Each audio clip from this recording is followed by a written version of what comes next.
Olá pessoal do nosso canal, tudo bem com vocês? Nosso canal chegando com mais um vídeo.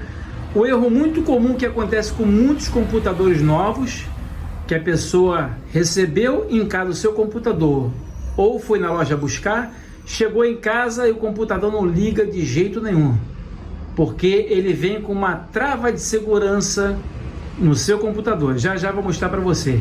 Esse computador aqui é um computadorzinho gamer.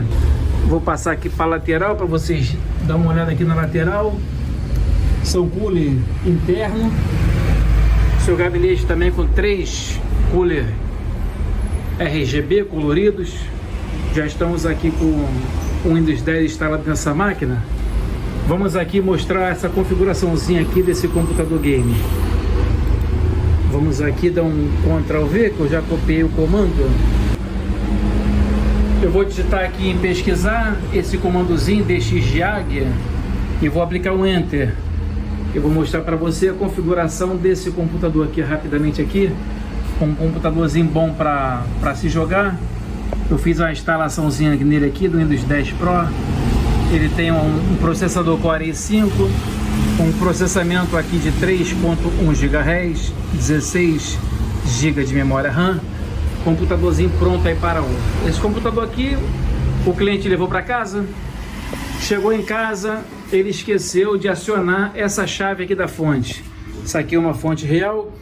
Vocês podem ver aqui que ele está aqui em 110. Ele já vem pré-configurado de fábrica para 220.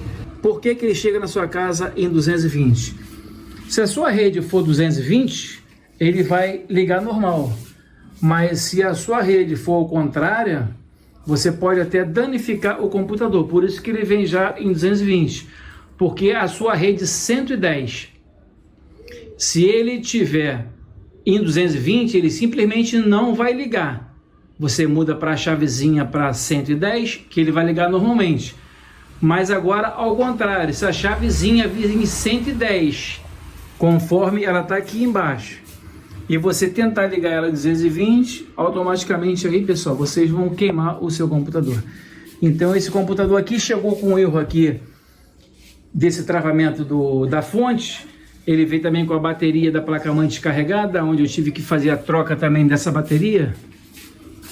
Essa bateria interna. Aproveitei, ó, novo de fábrica esse computador. Tive que abrir para trocar essa bateria, que a bateria estava descarregada.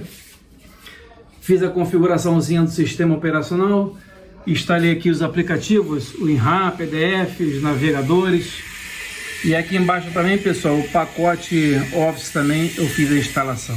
Então, se você estiver passando com esse erro aí, o computador novo em casa, chegou na sua casa, você presta atenção então nesse chaveamento da fonte. Esse é uma segurança para o seu computador. O nosso canal ficando por aqui e amanhã a gente volta, pessoal, com dicas, truques e macetes. Fui, tchau, pessoal!